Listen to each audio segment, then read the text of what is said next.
Hello! So today I want to give you a little help on how to do clue number 5 in the zombie elves. So, zombie elves. Clue 5. Now remember, this is actually a math project, so I am looking for some good math. So I'm looking at not just did you get the clue right, but did you do the math to get the clue right? So this one is dealing with solving one-step equations. I don't know if you heard that, but my kitty cat has just joined us. Say hello. So, one-step equations. So, I know a lot of you guys have seen these equations, and you are able to guess the number that goes into the variable spot. But that's not what we're practicing this year. This year, we're going to practice how to actually solve an equation. Now, these are simple problems, because again, it's a process we want you to learn. So I'm going to go through it real quickly, but we will go through this in detail when we get into the chapter. So we're going to talk about 4 different operations, and let's start with adding. So an example of an adding equation would be something like x plus 4 equals 7. Now, what we want to do is get x alone. I don't want to guess what x is, I want to get x alone. So I'm going to have to think of something that we call, and I'm going to put it over on the side, inverse operations.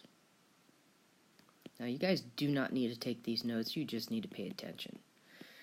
So, inverse operations, adding undoes subtracting, subtracting undoes addition, and then multiplying undoes division, and division undoes multiplication. So that's what I mean by inverse. So the inverse of adding 4 would be to subtract 4. And I'm going to do it to both sides of the equation because I got to keep the balance. If I do something to one side of the equal sign and not to the other, then actually I've got an imbalance going on. Think of a scale. All right, so what happens is when I add opposites, I always end up at 0. So what I'm left with is x equals 3. So that's what I would need to see for your work. You got to show me the math, you got to show me the what you do to get the variable alone, and then the variable is always part of the answer to these types of equations because we're actually being asked to solve for x. Now, generally speaking, these equations can have any variable. X's and y's are most common. So let's do x minus 3 equals 2. So using this idea of inverse operations, the inverse of subtracting 3 would be adding 3. So I add 3 to both sides, and that gives me y equals 5. So that's the answer to that one. And then we've got multiplication,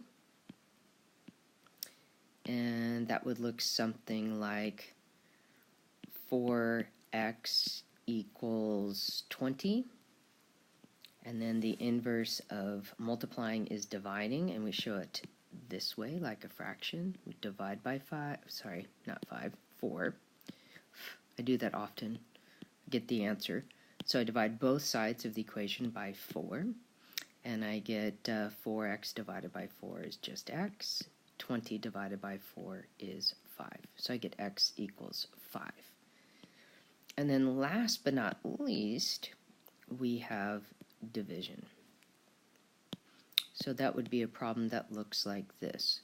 Y divided by 5, so it's written like a fraction, but it's really a division problem, equals 2.